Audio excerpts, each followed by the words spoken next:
Darren, I'm struck that I know there are people like Theresa May, Tim Loughton saying, look, we need protection for under 18s. Of course, that's if they're genuine under 18s.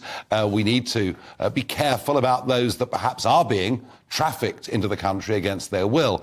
But it seems that actually there's a relative level of unity within the Conservative Party around this legislation. You've been watching it all afternoon. What's your impression?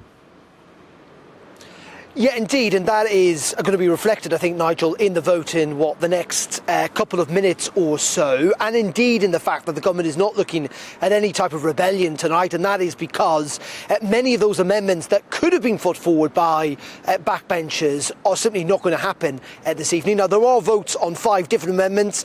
So far, most of them have been rejected. That's because they've been put forward by the Labour Party. And as I say, on the main subject of the bill, the third reading, we are expecting that to pass, and then it'll ping over to the House of Lords. As you say, a few interesting things today. First of all, people like Theresa May, Ian Duncan-Smith, 2 former leaders, of course, spoke out quite strongly about some of the unintended consequences, potentially, of this bill, particularly around modern slavery. We know that Tim Loughton has raised concerns about child refugees potentially being held in detention, and for how long. And we know, on the other side of the argument, if you like, to a degree, some Conservatives have been uneasy that the government's not taking a tough enough line when it comes to the European Court of Human Rights. All in all, what the government have effectively done today is said, we've heard what you've got to say, we're listening to you, and you know what? Behind closed doors, we will try and bring in some of your concerns as this process continues. And that's why we didn't see any amendments or indeed rebellions put forward tonight.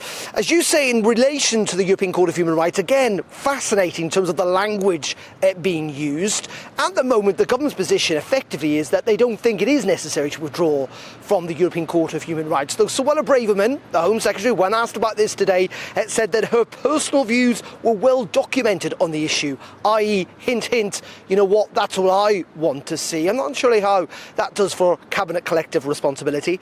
And also, as you said, the language has toughened up in the last 24 hours or so. Robert Jenrick yesterday talking about how he thought uncontrolled migration would cannibalise compassion in this country.